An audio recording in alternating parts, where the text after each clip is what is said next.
ശ്രീലങ്കൻ പരമ്പരയ്ക്കുള്ള ഇന്ത്യയുടെ ഒഫീഷ്യൽ ടീമിനെ BCCI ഇപ്പോൾ പ്രഖ്യാപിച്ചിരിക്കുകയാണ്. T20 സ്ക്വാഡിലാണ് സഞ്ജുവിനെ എടുത്തിരിക്കുന്നത്.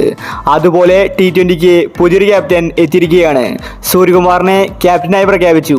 ഹാർദിക് പാണ്ഡ്യ ടീമിലുണ്ട്, പക്ഷേ ക്യാപ്റ്റനല്ല.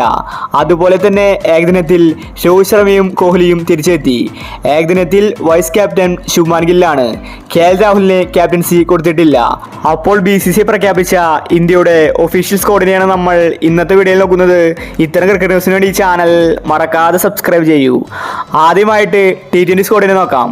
Suryakumar captain, Shubman Gill vice captain, Jaiswal, Rinku Singh, Riyan Parag, Rishabh Pant, Sanju Samson, Hardik Pandya, Shivan Dubey, Axar Patel, Sundar, Ravi Bishnoi, Arshdeep Singh, ഗലീൽ Ahmed, Siraj.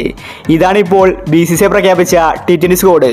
പാണ്ഡ്യയെ മുഴുവനായിട്ടും ക്യാപ്റ്റൻസിയിൽ നിന്ന് നീക്കിയിരിക്കുകയാണ്. വൈസ് ക്യാപ്റ്റൻ പോലും ശുഭ്മാൻ ഗില്ലാണ്. പാണ്ഡ്യയ്ക്ക് ഈ ഒരു ഗതി വരുമെന്ന് ആരും തന്നെ കരുതിയില്ല. ഇനിയിപ്പോൾ പ്രഖ്യാപിച്ച ഇന്ത്യയുടെ ഏകദിന സ്ക്വാഡ് നോക്കാം. Rohit Sharma captain, Shubman Gill vice captain, Kohli, KL Rahul, Rishabh Pant, Shreyas Iyer, Shivam Dube, Kuldeep Yadav, Siraj, Washington Sundar, Arshdeep Singh, Riyan Parag, Axar Patel, Khaleel Ahmed, Harshit Rana. Sanju സാംസണിനെ ഏകദിന സ്ക്വാഡിൽ എടുത്തിട്ടില്ല. കോഹ്ലിയും രോഹിത് ശർമ്മയും ഏകദിന സ്ക്വാഡിൽ തിരിച്ചെത്തി. അതുപോലെ തന്നെ KL രാഹുലിന്റെ വൈസ് ക്യാപ്റ്റൻ സ്ഥാനം പോയിരിക്കുകയാണ്. ശുഭ്മാൻ ഗില്ലാണ് ഏകദിനത്തിൽ ഇപ്പോൾ വൈസ് ക്യാപ്റ്റൻ. ജൂലൈ 27 ആദ്യത്തെ T20. സഞ്ജുവിനെ ഒരു സ്ക്വാഡിൽ മാത്രമേ എടുത്തിട്ടുള്ളൂ. അപ്പോൾ ഇത്തരം ക്രിക്കറ്റ് ന്യൂസിന് വേണ്ടി ഈ ചാനൽ മറക്കാതെ സബ്സ്ക്രൈബ് ചെയ്യൂ.